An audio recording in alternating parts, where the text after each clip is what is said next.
कार्यक्रम के पुण्यार्जक हैं श्री कंवरलाल जी महावीर प्रसाद जी, पाटनी, मदनगंज, किशनगढ़, राजस्थान। 5 दिन आप कोशिश करो अपने अंदर महसूस करने की कि बिना मोबाइल के, बिना दुनिया में लोगों के परिचय किए हुए, बिना घूमे हुए भी क्या कोई हम अपने अंदर अपने आप में सुखी रह सकते हैं। और ये अगर एक बार टेस्ट आ गया तो फिर आपको अपने आप जितने भी ये भोग रस हैं, ये जितने भी दुनिया के इंद्रिय रस हैं, ये सब आपको तुच्छ लगने लग जाएंगे।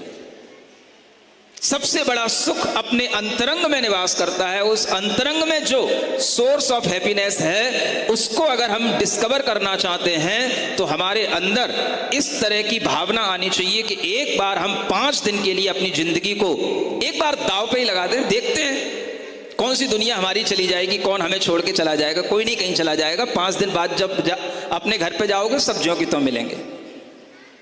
उल्टा अच्छा ही कहेंगे, आप नहीं थे, थोड़ा शांति थी।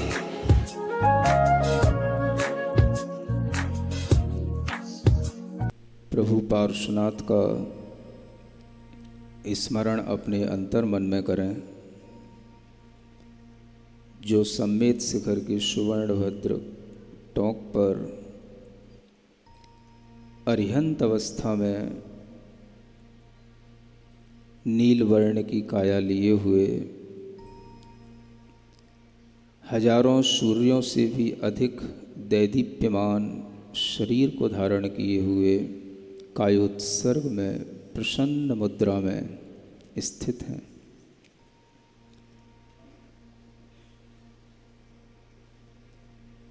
ऐसे भगवान पार्श्वनाथ के चरण कमलों को अपने हृदय में ध्याएं, अपने हृदय में स्थित होता हुआ देखें। उनके चरणों में नमस्कार करते हुए बार बार प्रणाम करते हुए उनके ही जीवन चरित्र को सुनने के लिए उनके चरणों में प्रार्थना करें। मोह महातम दलन दिन तप लक्ष्मी भरतार, ते पारस परमेश मुझ हो सुमति दातार। वामानंदन कल्पतरु जयो जगत हितकार, मुनि जन जाकी आस करी, जाचे शिव फल सार। मंगल भवन अमंगल हारी, पारसनाथ जगत हितकारी। सुख संपत सब ही घर आवे, जो भविजन पारस गुण गावे।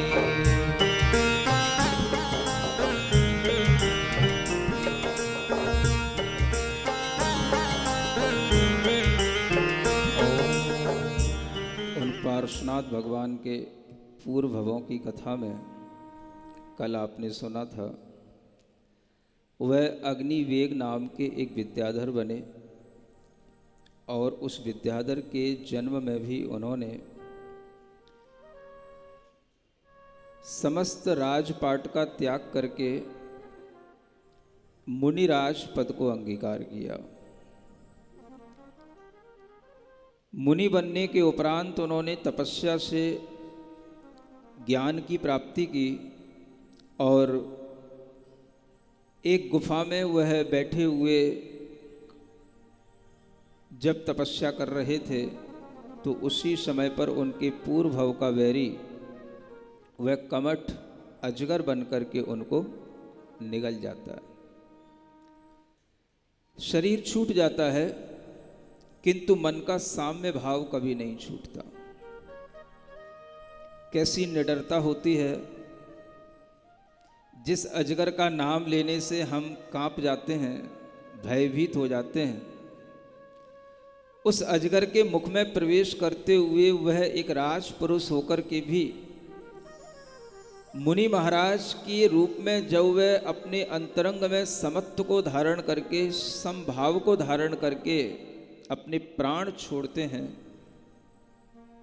उनके साहस की, उनके समता की, उस समय पर हम ये झलक देख सकते हैं कि जीवन में जहां हम छोटी छोटी सी बातों से घबराते हैं, वहां बड़े बड़े महापुरुष अपने पूर्व जीवन में किस तरह का कष्ट, किस तरह के उपसर्ग झेल करके महापुरुष बनते हैं। कोई भी व्यक्ति सहसा कभी भी कोई महापुरुष नहीं बन जाता। ये पाठ आपको सीखना है इन पार्श्वनाथ भगवान की कथा से। जब व्यक्ति मंजिल पर होता है तो उसकी हर कोई पूजा करता है, लेकिन जब वह रास्तों के कष्ट सहन करता है तब किसी को ख्याल नहीं आता है। कोई भी व्यक्ति जब महापुरुष बनता है तो उससे पहले वह बहुत कुछ कष्ट सहन करके आगे बढ़ता है, जीवन में अनेक चुनौतियों का सामना करता है, और तीर्थंकर जैसे, चक्रवर्ती जैसे महापद जिन्हें प्राप्त होते हैं, वो अपने पूर्व जीवन में इसी तरह की बड़ी बड़ी चुनौतियों को झेल करके आगे बढ़ते हैं, तब वह बनते हैं। पुण्य भी धीरे धीरे बढ़ता है। आप अगर अपने जीवन में कुछ अच्छा बनना चाहते हैं, अच्छा करना चाहते हैं, तो आपको भी अपने जीवन में अनेक कठिनाइयों का सामना करने का साहस करना पड़ेगा। ये पार्श्वनाथ भगवान हमें ये सिखा रहे हैं। केवल उनका जीवन चरित्र इतना ही नहीं है कि वह भगवान हैं, 23वें तीर्थंकर हैं, उन तीर्थंकरों के पंच कल्याणक हुए, हम उनकी पूजा कर लेते हैं, इतने से उन भगवान को नहीं समझ सकते। वह तीर्थंकर बने कैसे, यह प्रक्रिया आप जब देख रहे हैं तो देखो, हाथी की पर्याय में कष्ट सहन किया तो सागरों पर्यंत तक स्वर्ग में रहकर के सुख को प्राप्त किया। फिर विद्याधर राजा बने तब सुख को प्राप्त किया, और फिर उन्होंने अपनी उस क्षमता को, उस समता को और बढ़ाने के लिए जब उन्होंने ये तपस्या अंगीकार कर ली तो उनका फिर और सामर्थ्य बढ़ गया, और उस समय पर उन्होंने उस उपसर्ग को सहन करके शरीर छोड़ दिया, और वे फिर से स्वर्ग में देव बन गए, और उस स्वर्ग में वह 16वें स्वर्ग में देव बनते हैं। जो सबसे बड़ा स्वर्ग का देवता बनता है वह 16वें स्वर्ग के देव बनते हैं, और वहां पर 22 सागर की उनकी आयु होती है, और वही उनका फिर से असंख्यात वर्षों का जीवन सुखमय बीतता है, और वह पूरी 22 सागर की आयु पूरी कर लेते हैं। सुंदर काया के साथ उनका जन्म होता है, शुक्ल लेस्या के परिणाम उनके होते हैं, और सुख में उनका सारा का सारा समय ऐसे व्यतीत हो जाता है जैसे क्षण भर व्यतीत हुआ हो। वास्तव में देखा जाए तो सुख का समय बहुत जल्दी व्यतीत हो जाता है, दुख का समय गिनना पड़ता है। अगर आपके जीवन में किसी भी तरह का सुख है तो वह चल रहा है तो आपको देखने में आता है, सुबह शाम होती है और जिंदगी यूं ही तमाम होती है। यह सुख में जिंदगी निकलती चली जाती है, आपको पता भी नहीं पड़ता कि कब 50 वर्ष बीत गए, कब 60 वर्ष बीत गए। लेकिन अगर वही दुख के दिन होते हैं तो एक एक दिन समझ में आता है। अगर कहीं शरीर में रोग हो जाए, कोई कष्ट हो जाए, तो एक एक घंटा भी समझ में आने लग जाता है। कैसे दिन निकालें, कैसे रात निकालें, इसीलिए कोई भी संसार का जीव कभी भी दुख नहीं चाहता, क्योंकि दुख में जो कष्ट होता है वह उसको सहन करने के लिए तैयार नहीं रहता, लेकिन सुख चाहता है और सुख की प्राप्ति करने के लिए वह तत्पर रहता है। तो सुख के प्राप्त करने के उपायों की तरफ वो ध्यान नहीं देता, तो उसे चाह करके भी सुख की प्राप्ति नहीं हो पाती। सुख की प्राप्ति के उपाय, छोटे छोटे से उपाय करोगे तो छोटे छोटे से टाइम तक ही सुख रहोगे। आपकी सोच कितनी है? बस महाराज इसी जन्म का सुख मिल जाए, दैट्स इनफ, और आगे के जन्म जन्मांतरों में क्या मिलेगा किसने देखा। अगर आपका विश्वास इतना ही बना हुआ है कि हमें आगे के जन्म जन्मांतरों में क्या मिलेगा किसने देखा, और उसके लिए आपके अंदर कोई भी तरह का एफर्ट नहीं है, तो इसका मतलब है कि आपको ना अपनी आत्मा पर विश्वास है, ना आपको जन्म जन्मांतरों पर विश्वास। जो व्यक्ति सिर्फ इतना सोचता है कि बस हमें इसी जन्म में सुख मिले, मैं सोचता हूं और ये विचार करके बोल रहा हूं, वह व्यक्ति सिर्फ भोगों की चाह करता है। और जो व्यक्ति यह सोचे कि मुझे जन्म जन्मांतरों में सुख मिले, वही व्यक्ति धर्म की इच्छा कर सकता है और वही व्यक्ति धर्म कर सकता है।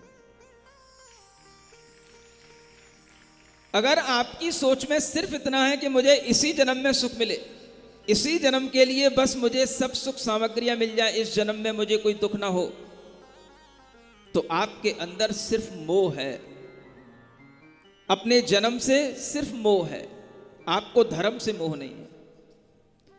जब हम जन्म जन्मांतरों के लिए कोई पुरुषार्थ करेंगे, तब हमें समझ में आएगा कि हमारी आत्मा जन्म जन्मांतरों तक अनेक जीवन जीती है, और उस जन्मांतरों में भी हमें सुख मिलेगा। तो आज के केवल सुख से हमें आगे का सुख नहीं मिलेगा। आज का तो सुख हमारा ऐसा है, मानो कि हमने पिछला कोई थोड़ा बहुत पुण्य किया हो, तो हम उसे कुरेद कुरेद के निकाल रहे हैं, उसे खा खा करके उसे हम सुखी होना चाह रहे हैं। सुख कहां से आएगा? अगर आपकी आत्मा में कोई ऐसे कर्म हैं जो पिछले किसी जन्मों के भी सुख के देने वाले कर्म होंगे, तो आपके अंदर से सुख आएगा। और अगर वह सुख में, सत्ता में कोई सुख देने वाले कर्म ही नहीं है, तो आपके अंदर से सुख कैसे उद्भूत होगा? तो सुख की प्राप्ति केवल इच्छा करने से नहीं होती। सुख की प्राप्ति के लिए उपाय किए जाते हैं। हर व्यक्ति मृत्यु से डरता है, लेकिन मृत्यु से डरने मात्र से उसे मुक्ति मिल जाती हो, मृत्यु से नहीं मिल सकती। मृत्यु से डरने से कभी मुक्ति नहीं मिलती, मृत्यु का सामना करने से मृत्यु से मुक्ति मिलती है। यह महापुरुष क्या कर रहे हैं? इतना बड़ा अजगर उन्हें सीधा सीधा निगल गया, और उनके लिए किसी भी तरह की छटपटाहट नहीं हुई। ऐसी मृत्यु से सामना किया, बस आगे कुछ ही जन्मों में वह ऐसे मृत्युंजयी बन जाएंगे कि मृत्यु देखती रह जाएगी, और वो मृत्यु से हमेशा के लिए दूर होकर के सिद्ध भगवान बन करके सिद्ध शिला पर विराजमान हो जाएंगे। इसलिए आचार्यों ने कहा है, बिभेति मृत्योर न ततोस्ति मोक्षो, नित्यम शिवम वांछति नास्य लाभ, तथापि बालो भय काम वश्यो वृथा स्वयं तप्यत इत्यवादि।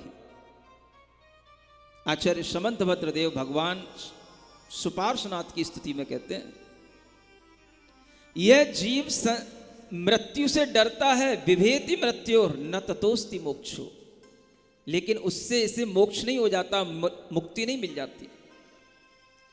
मृत्यु से डरने से मृत्यु से मुक्ति नहीं मिलेगी। और संसार का हर प्राणी क्या कर रहा है?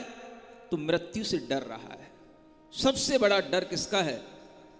पूछ लो अपने अंदर।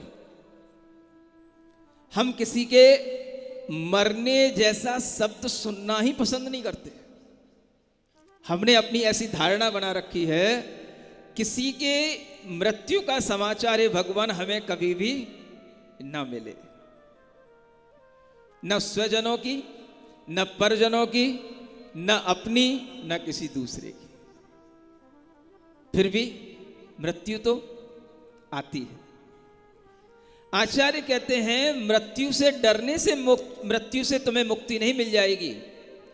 नित्यम शिवम वांछति, शिवम मीन्स सुखम वांछति। हर आदमी नित्य सुख की इच्छा करता है, लेकिन उसे इसका लाभ नहीं मिलता, सुख मिलता नहीं। तो क्या करता रहता है? तथापि बालो भय काम अवश्यो। इस संसार के जो जीव हैं वो भय और काम माने सुख की इच्छा और भय, इन दोनों के वशीभूत हैं और किसी के वशीभूत नहीं। सबके अंदर भय पड़ा है, सबके अंदर सुख की इच्छा पड़ी है, और इसी के वशीभूत होकर के वह तरह तरह से उस सुख की प्राप्ति करने का उपाय करते हैं, मृत्यु से बचने का उपाय करते हैं। लेकिन इन सब संसारी जीवों को बड़े बड़े जो मृत्यु को जीतने वाले आचार्य होते हैं, वो कहते हैं ये सब बाल हैं। बाल, बाल जानते हो? बाल बच्चे, जैसे आपके लिए छोटे बच्चे बाल होते हैं, ऐसे ही बड़े बड़े ज्ञानी, चरित्रवान और सहनशील आचार्यों और मनीषियों के लिए हम सभी लोग बाल होते हैं। तथापि बालो भय काम अवश्यो वृथा स्वयं तप्यते। व्यर्थ में ये भीतर से तपते रहते हैं। आप देखो, जब डर लगता है तो कैसा मन तपता है, मन में ताप उत्पन्न होता है। जब इच्छाएं उत्पन्न होती हैं और उन इच्छाओं की पूर्ति ना हो तो मन में कैसा ताप उत्पन्न होता है, संताप उत्पन्न होता है। ऐसा संताप उत्पन्न होता है कि हम किसी से उस ताप को व्यक्त भी नहीं कर पाते। दुख उत्पन्न होता है। वह दुख क्या है? तो मन का एक ताप है, संताप। शरीर का ताप तो महसूस होता है जब बुखार आता है, लेकिन मन का ताप कब महसूस होता है? जब व्यक्ति उस ताप को सहन करने में समर्थ नहीं हो पाता और भीतर ही भीतर परेशान होते होते बिल्कुल निराश हो जाता है, डिप्रेस होता चला जाता है, तब उसे किसी के माध्यम से समझ में आता है कि ये भाई किसी दूसरी जगह पर जा रहा है, कहीं और गिरता चला जा रहा है, ये डिप्रेशन का शिकार होता चला जा रहा है। आज हर व्यक्ति के अंतरंग में ये ताप पड़े हुए हैं और इसी के कारण से बस मन दुखी रहता है। एक डर और एक सुख की इच्छा, और इन दोनों से जो रहित हो जाए तो समझ लो वह व्यक्ति संसार में रहकर के भी संसार से ऊपर उठ जाए। और जब आपके अंदर यह संसार से ऊपर उठने की बात आ जाएगी तो अपने आप वहां से उठकर के इस मंच पर बैठने लायक हो जाओगे। जो मंच पे बैठे हैं उन लोगों की बात नहीं कर रहे हैं, जो इधर बैठे मेरी लाइन में उनकी बात कर रहे हैं।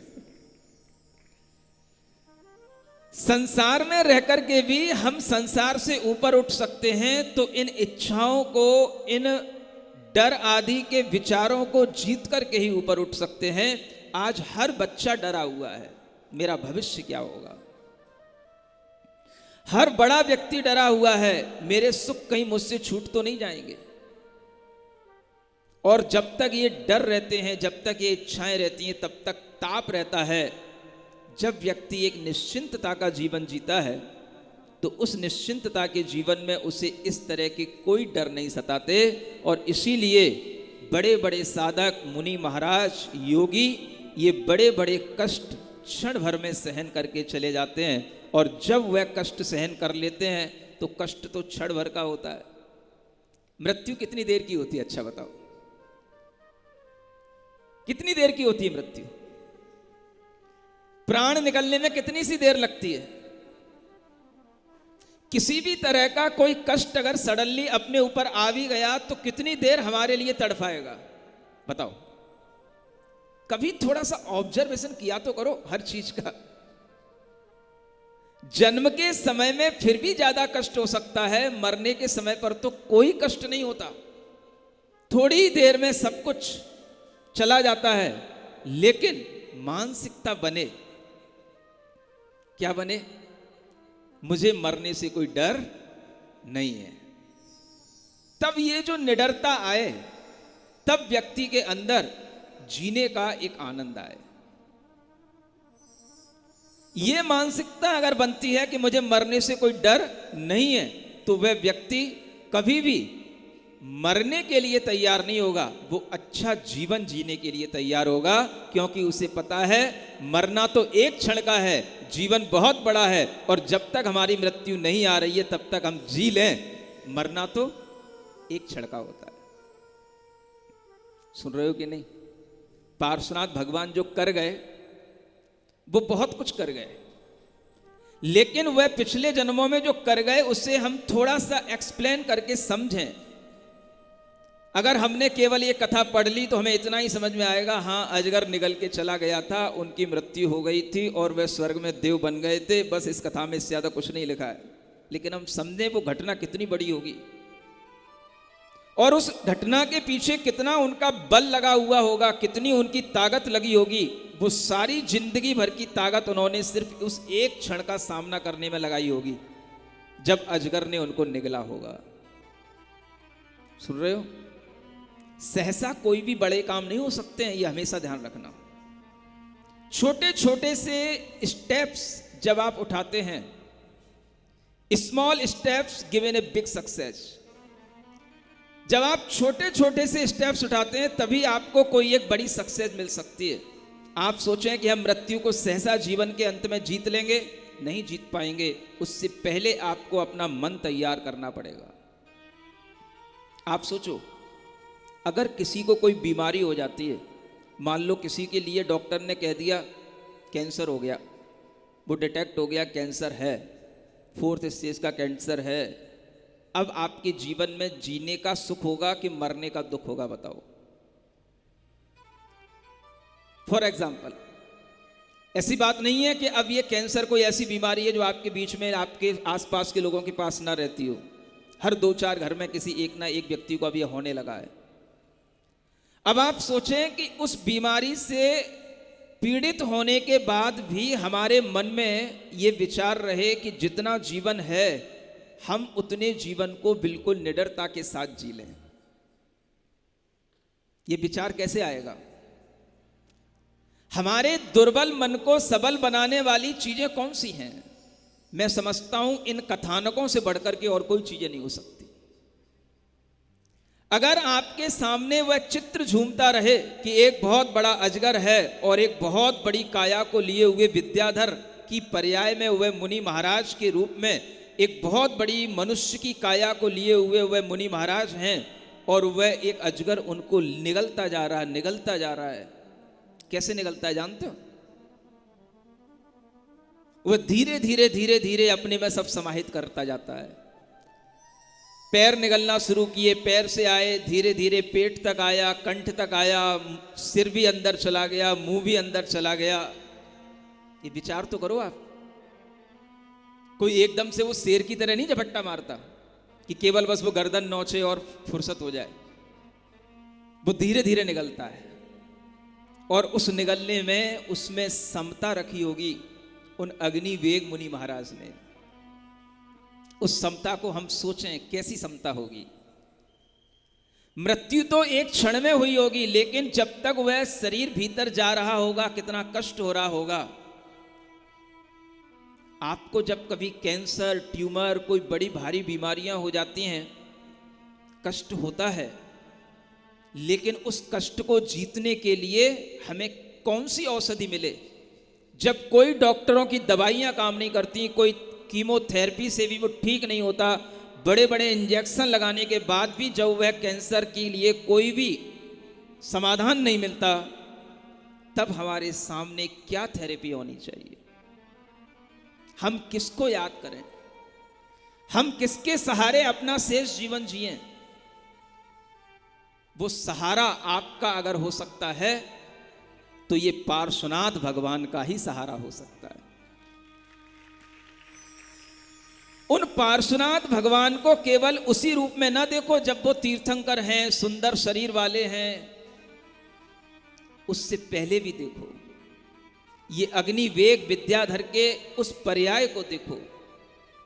उन्होंने जब ये कष्ट सहन किया तो हे भगवान, मुझे भी अपने जीवन में उत्पन्न हुए रोगों का, वियोगों का, अभावों का कष्ट सहने की सामर्थ्य प्राप्त हो। यह तीर्थंकरों के ये पूर्व जीवन का यह चरित्र अपने स्मरण में आ जाए। एक स्टेप अपने दिमाग में इस चरित्र के साथ जुड़ने का अगर बने तो बहुत बड़ी सक्सेस आपको मिल सकती है। कौन सी सक्सेस? मरते हुए कष्ट शरीर में हो लेकिन आत्मा मन प्रसन्न हो। बताओ ये कोई सक्सेस है कि नहीं? आपने अभी तक बहुत सारी सक्सेस सुनी होगी, success in business, success in job, success in management, success in life, success in relationship, but never you have seen this type of success जो मैं बोल रहा हूं। कौन सी सक्सेस? जब आपकी डेथ हो रही हो, जब आपके लिए किसी भी तरह का कोई कष्ट आ रहा हो, आप कहीं डूब रहे हो, बेसमेंट में पानी भरा हो, करंट लग गया हो, कोई बचाने वाला नहीं हो, क्या मैं ऐसी आशा कर सकता हूं उस समय पर आपके अंदर कोई ऐसा भाव आ जाए जो आपको कह दे कि नहीं, शरीर छूट रहा है, छोड़ दे, be happy, don't mind it. ऐसा हो सकता है? अगर ये हो सकता है तो आज आपके दिमाग में अगर ये संकल्प आ जाए कि मैं ऐसा कर लूंगा और मैं इस तरह की क्षमता को बढ़ाने के लिए, अपनी क्षमता बढ़ाने के लिए तैयार हूं, तो हो सकता है। एक कदम उस सक्सेस की ओर बढ़ाना पड़ता है जो हम जीवन में किसी समय पर प्राप्त कर सकते हैं, लेकिन पहले से हमारा मन अगर तैयार होगा तो हमें कुछ मिलेगा।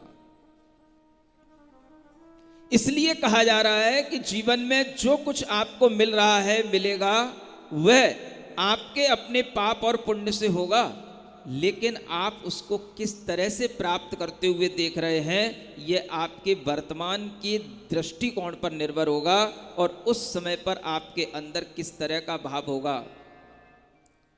दुखों को जीतने के लिए, इच्छाओं को जीतने के लिए हमारे पास अगर कुछ नहीं भी हो तो भी हम प्रसन्न रह सकें।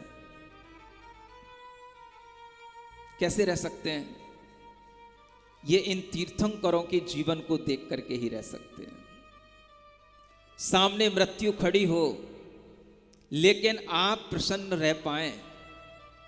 किसी को किसी भी तरह का ऐसा भारी रोग हो गया हो, कैंसर जैसा रोग, और फिर भी वह अपना जो जीवन बचाए, साल, 2 साल, 6 महीने, 10 साल, 5 साल, कितना भी जीवन खिंच सकता है, वो आपके आयु कर्म पर डिपेंड करता है, लेकिन आप उससे घुट घुट करके ना जिए।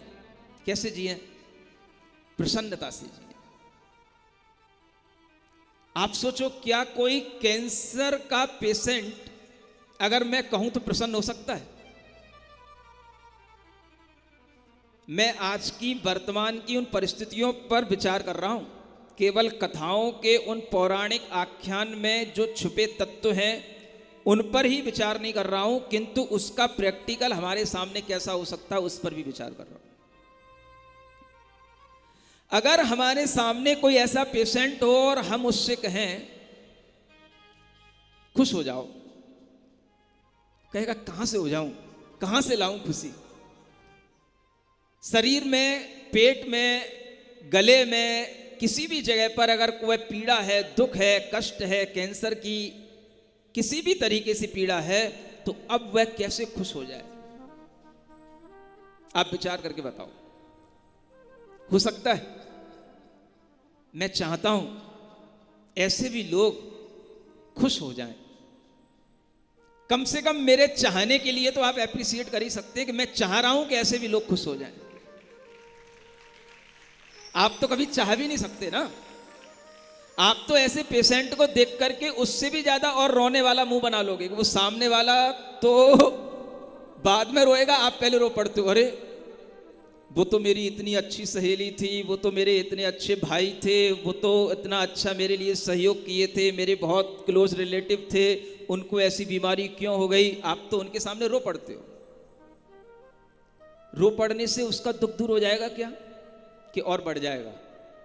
बोलो तो बढ़ेगा। ये सब कुछ अपने सामने आने वाला है जो मैं यहां पर बोल रहा हूं। अब उस समय पर हम क्या कर सकते हैं? हम उसके लिए अगर थोड़ी सी खुशी की बात करें, साइंस कहता है कैंसर जब होता है तो वो पहले एक कहीं ना कहीं गांठ का रूप लेता है, और वह जो गांठ बनती है जिसे हम ट्यूमर के रूप कहते हैं, वह भी तब बनती है जब किसी बॉडी के पार्ट में हमारी वह ऑक्सीजन नहीं पहुंचती और वहां के वह सेल्स मरने लग जाते हैं, तो वो एक गांठ का रूप ले लेते हैं। सुन रहे हो? क्या करना पड़ेगा आपको? कैंसर से बचने के लिए रोजाना खुशी की इतनी श्वास लो, इतनी हवा अपने अंदर पहुंचाओ कि पूरी बॉडी के अंदर वह हवा पहुंच जाए, ऑक्सीजन पहुंच जाए, बॉडी का एक एक पार्ट प्रसन्नता से भर जाए। कैसे भरेगा? इसी का नाम योग है, इसी का नाम ध्यान है। और जब यह योग भगवान पार्श्वनाथ के उदाहरणों से जुड़ जाता है, भगवान महावीर की साधना से जुड़ जाता है, तो इसी का नाम बन जाता है अरहम ध्यान योग। क्या सिखाएं आपको? पहले से ही अगर हम ये सब चीजें सीख सकें तो बाद में कभी ऐसी परिस्थिति बने और हम कहें थोड़ा सा ओम अरहम नमः का दीर्घनाद करो, प्रसन्नता आएगी। अपने मन में जो पीड़ा हो रही है उस मन को भी ओम अरहम की वाइब्रेशन में लगा दो, और बस अपने अंदर सिर्फ इतना ही ध्यान रहे कि हमारा मन ओम अरहम में ही घूम रहा है। थोड़ी देर के लिए उस पीड़ा भुलाने का प्रयास करो। इससे बड़ा साधन आपको जीते जी पीड़ा भुलाने का और कोई नहीं हो सकता।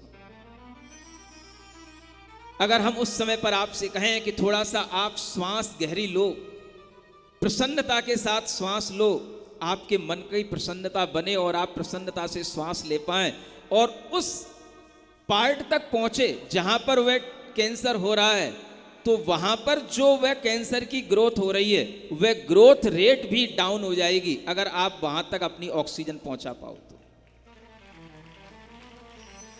पहुंचे कैसे? अगर आपने पहले से कुछ अभ्यास नहीं किया, नहीं सीखा, तो बाद में आपको ये सब चीजें बिल्कुल बेकार लगेंगी। प्राणायाम,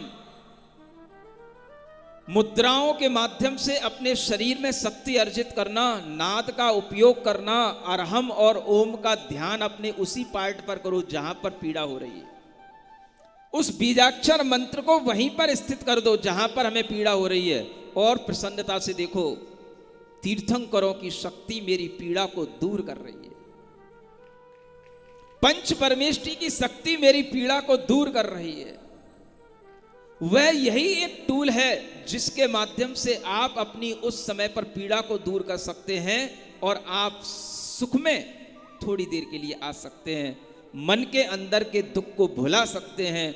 अन्यथा फिर मन का दुख जब ज्यादा बढ़ जाता है तो आदमी या तो छटपटाता है, और जब उसे छटपटाहट सहन नहीं होती है तो फिर वह या तो नींद की गोलियां खाता है या तो पेन किलर की गोलियां खाता है, और जब उससे भी कुछ नहीं होता है तो एट लास्ट वह सुसाइड कर लेता है। इन सब से बचने का क्या तरीका है? ये तरीका कहां से सीखा जाएगा? आज कोई भी डॉक्टर आपको ये सिखाता है कि आप पेशेंस रखो, रोग में भी दुखी ना हो, प्रसन्न रहो, और प्रसन्नता से गहरी श्वास लेकर के अपने उस रोगी जहां पर पार्ट हुआ है वहां तक अपनी बॉडी के अंदर उस प्रसन्नता को पहुंचाओ, और अपने प्रसन्न मन से उस ओम अरहम के बीजाक्षरों को लेकर के उस स्थान पर घुमाओ जहां पर आपके लिए दुख हो रहा है। आप देखोगे दुख में कमी आ जाएगी, क्योंकि आप उस समय पर वास्तव में पंच परमेष्टि की महान शक्तियों की शरण में पहुंच जाओगे। ये सीखेंगे कब? जब हम आज कुछ करेंगे तब। कैंसर पेशेंट के लिए सबसे बड़ी चीज है उसके अंदर प्रसन्नता आना, उसके शरीर में स्वस्थ वायु पहुंचना, और वह उस समय पर अपने अंदर श्वास को गहरा ले सके, श्वास को रोक करके अपने अंदर उस स्थान का चिंतन कर सके जिस स्थान पर रोग है, और उसी स्थान पर सोचे मैं बिल्कुल स्वस्थ हूं, स्वस्थ हूं। पंच परमेष्ठी का यह ओम और सिद्ध भगवान का यह शुद्ध अरहम मेरे पास है, इससे बढ़कर के दुनिया में कोई शरण नहीं है जो मुझे इस रोग से बचा सके। तो वह व्यक्ति इसी शरण में आकर के अपने अंदर जितना जीवन बचा है उतने जीवन को सुखपूर्वक समभाव के साथ जी सकता है, और ऐसा प्रयास आपको कर लेना चाहिए या करवा लेना चाहिए। प्रसन्नता कहां से मिलती है? अगर आपने सोच लिया कि रोग दूर होगा तभी प्रसन्न होंगे, तो डॉक्टर ने कह दिया अब रोग दूर नहीं होगा। और आयु कर्म या अंतराय कर्म या असाता कर्म आपसे कह रहा है कि रोग दूर नहीं होगा, तो भी रोग दूर नहीं होगा, फिर आपको रोग दूर कैसे करना पड़ेगा?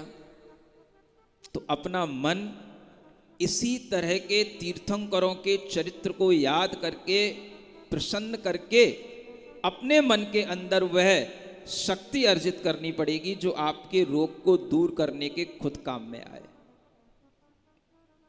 आप सोच सकते हो कोई व्यक्ति इस तरह से अपना रोग दूर कर सकता है? ऐसे अनेक उदाहरण हैं जिन लोगों के लिए ऐसे कैंसर हुए, बड़ी बड़ी बीमारियां हुई, लेकिन उनका आत्मविश्वास कम नहीं हुआ और उन्होंने अपनी आत्मशक्ति को इसी तरह से बढ़ाते हुए इस तरह का जीवन जिया कि वह कुछ दिनों में यह भूल ही गए कि हमको कभी ऐसी बीमारी हुई थी और ऐसी कभी हमको पीड़ा थी। ऐसे वर्तमान में भी उदाहरण है।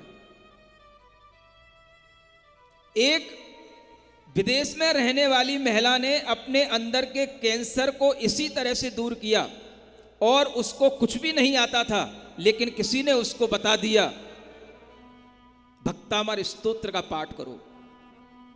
उसने इस विश्वास के साथ किया कि उसने उस कैंसर को भी जीत लिया। आपके मन में कोई विश्वास आना चाहिए इस बात का कि हमें अगर मुनि महाराज कह रहे हैं, कोई मंत्र दे रहे हैं, तो हम उसको प्राणपन से अपना लें।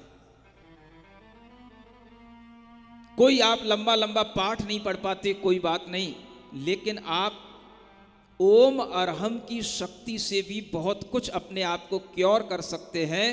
ऐसे अनेक पेशेंट हमारे सामने हर दिन आते हैं। मैं उन सब के लिए यही दवा बता रहा हूं। आप अपने शरीर में अच्छे ढंग से श्वास भर कर के प्रसन्नता के साथ, अब प्रसन्नता कहां से मिले?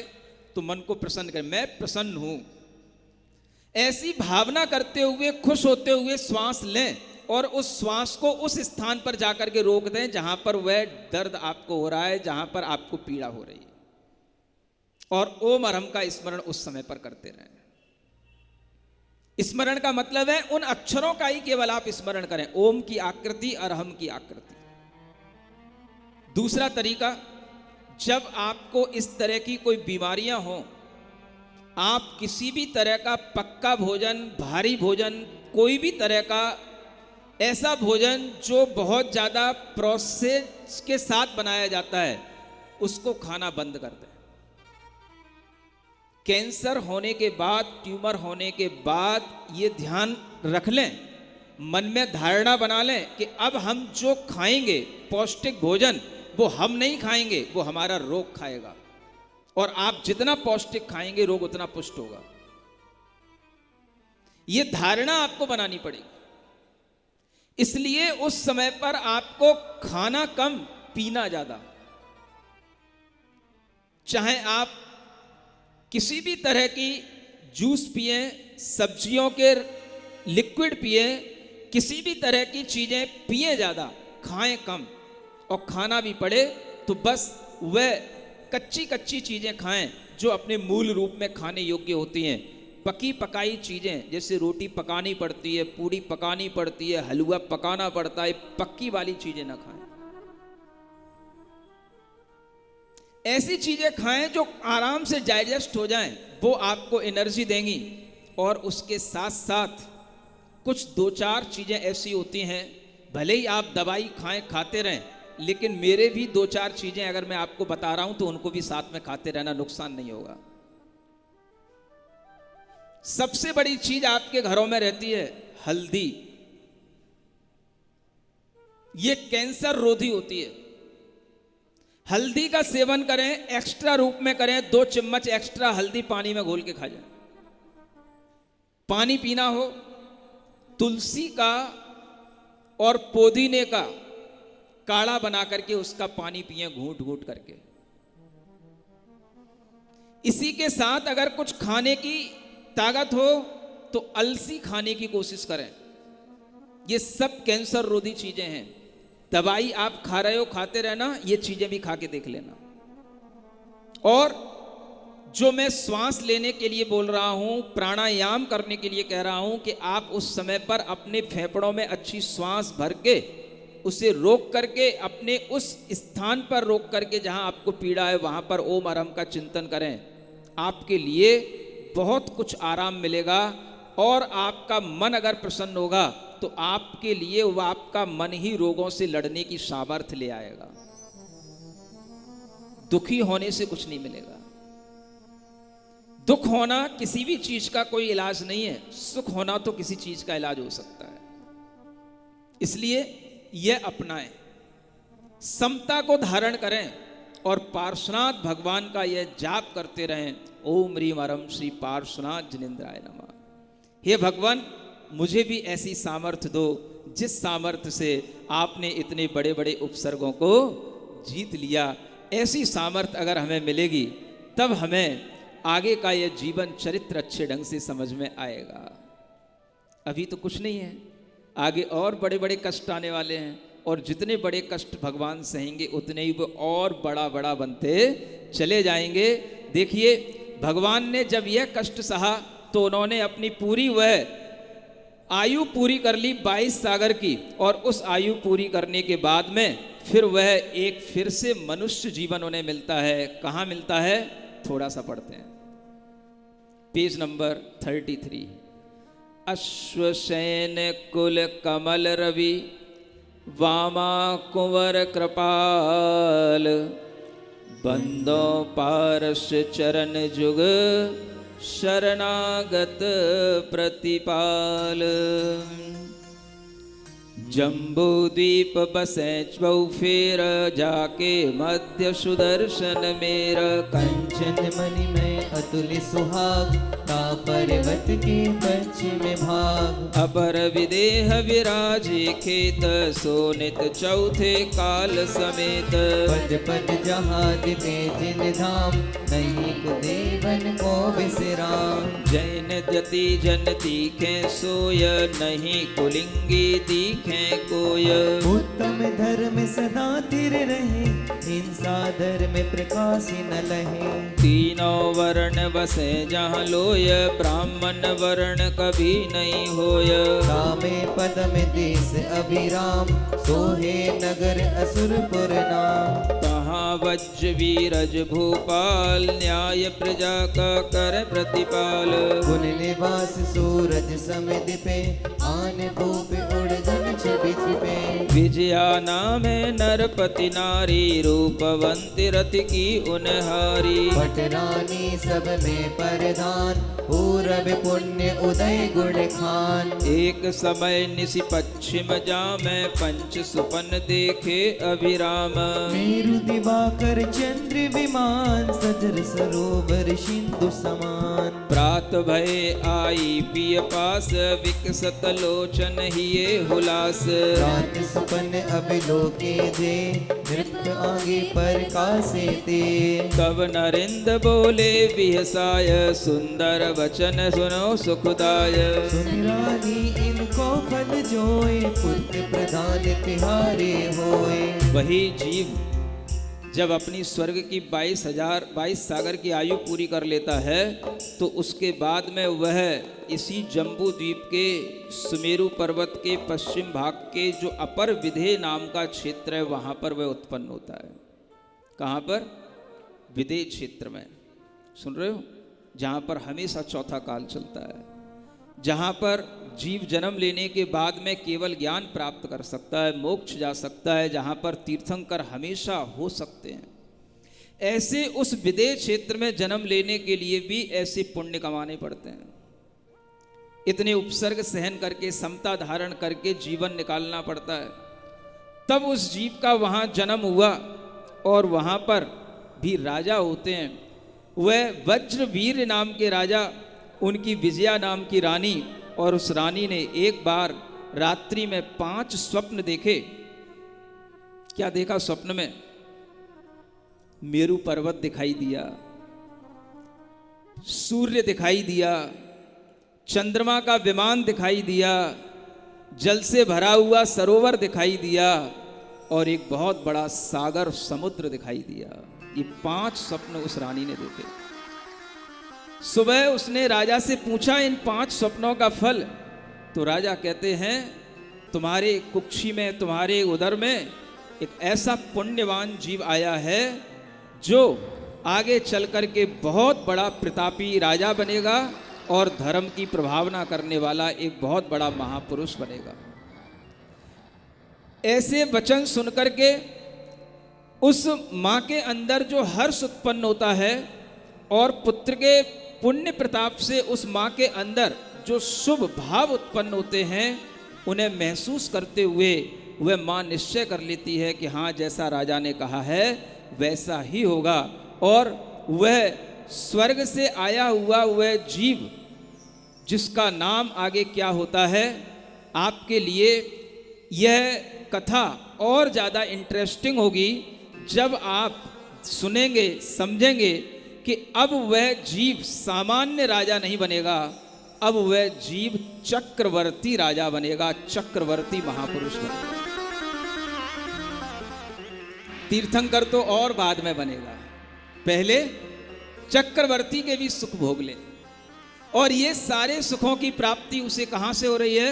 जो पिछले जन्म में उसने समता रखी थी, धर्म को छोड़ा नहीं था, ये सुख उसी से आगे बढ़ते चले जा रहे हैं। ऐसे बच पिय के अवधारे अति आनंद भयो नृप नारी। सर्ग सो सुर चयो वज्र नाभि नामा सुत भयो। 64 लक्षण लक्षित काय पुण्य जोग जिम उतर्यो आय। जन्म महोत्सव राजा कियो जिन पूजे जाचक धन दियो। बड़े बाल जिम बालक चंद्र सुजन लोक लोचन सुख कंद। क्रम क्रम सो सुस्वरूप कुमार पढ़ लेनी विद्या सब सार। जीवनवंत कुमार जब भयो निर्मल नीति पंथ पगठयो। बुद्धि ज्ञान सकल सारा गुण व्रत निधान। कीनी पिता ब्याह विधि जोग राज सुता बहु बरी मनोग। क्रम करी कुमर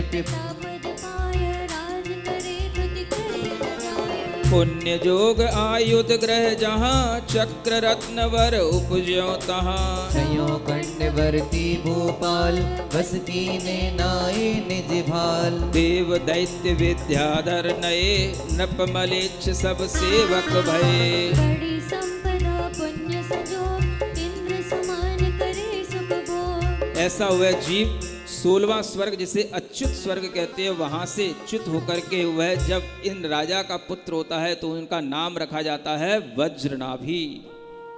क्या नाम है? वज्र के समान जिसकी नाभि हो उसे कहते हैं वज्रनाभि। सुन रहे हो? कुछ नहीं सुनते तुम लोग, कुछ नहीं समझते कुछ लोग। मैं कहता हूं अगर आपको पार्श्वनाथ भगवान से लगाव हो तो आप अपने बच्चों के नाम भी भगवान के कम से कम पूर्व जन्म के नामों पर रखें, तब बच्चे कुछ महान कार्य करने वाले महान बनेंगे। अग्निवेग, वज्रनाभि, ऐसे नाम रखने में क्या बिगड़ता आपका? नहीं महाराज, 2 अक्षर का नाम, छोटा सा नाम, ये कोई बड़ा नाम जब तक नहीं होगा तब तक बड़ा काम होगा ही नहीं।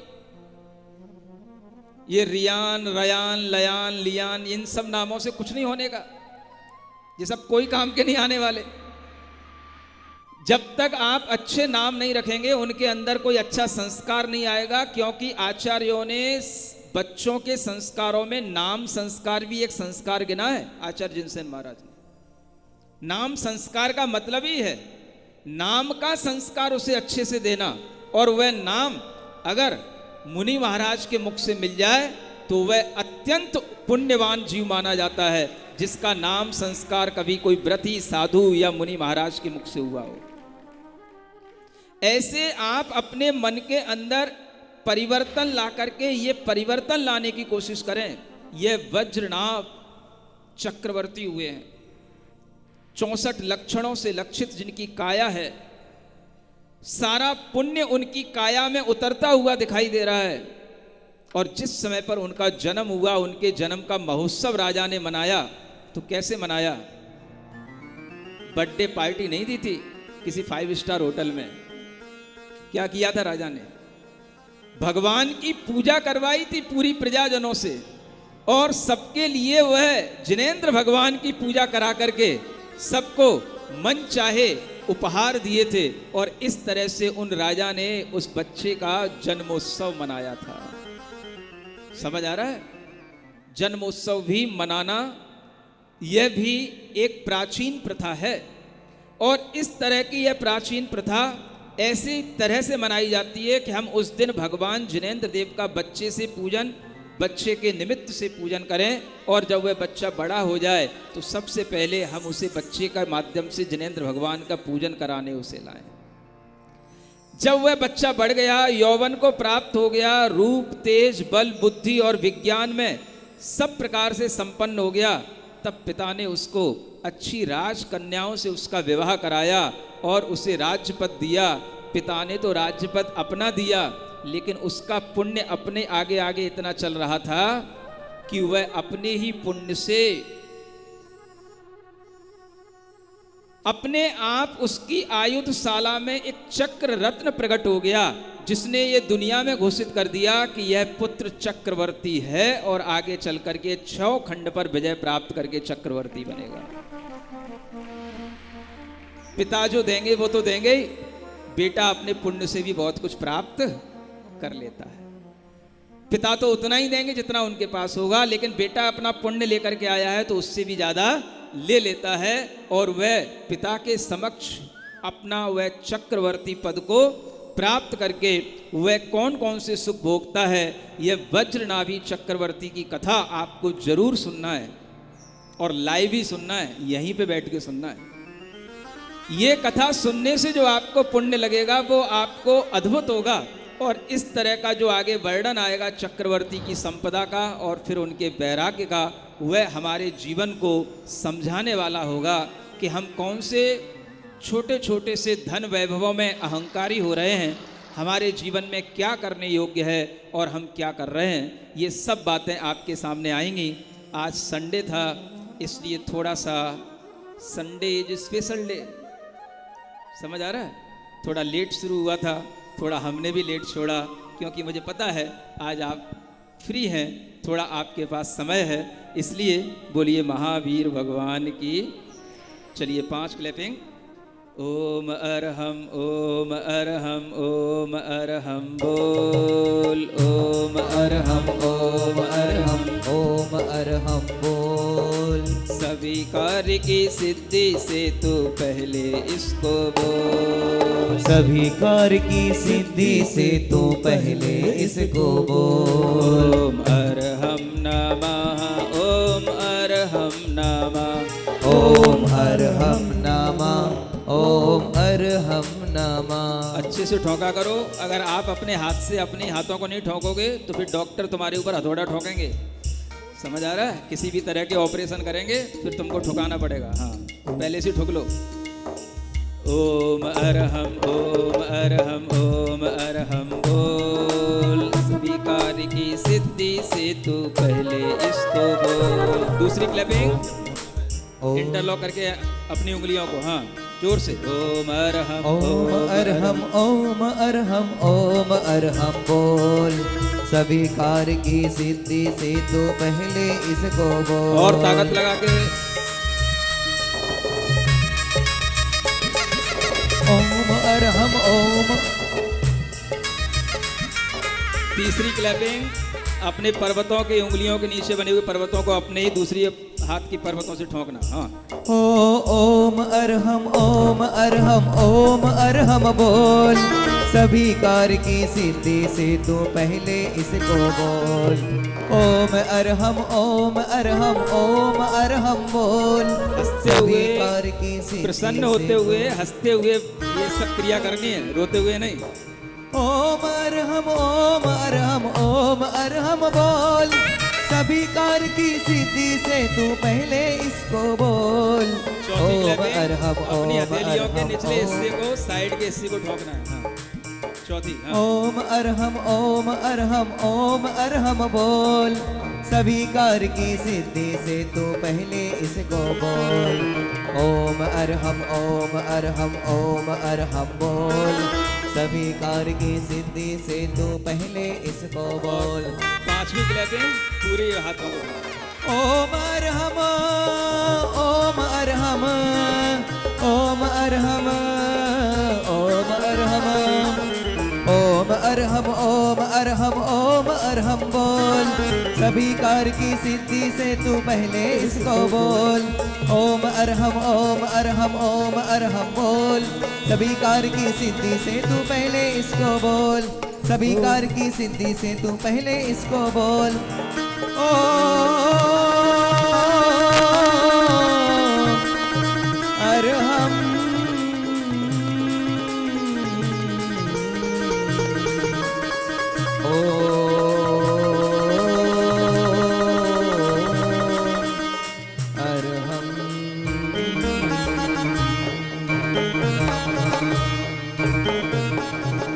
बोले यार हम अपने पूज्य श्री ब्रह्म सागर जी महामुनि राज की। इस कार्यक्रम के पुण्यार्जक थे श्री कंवरलाल जी महावीर प्रसाद जी, पाटनी, मदनगंज, किशनगढ़, राजस्थान।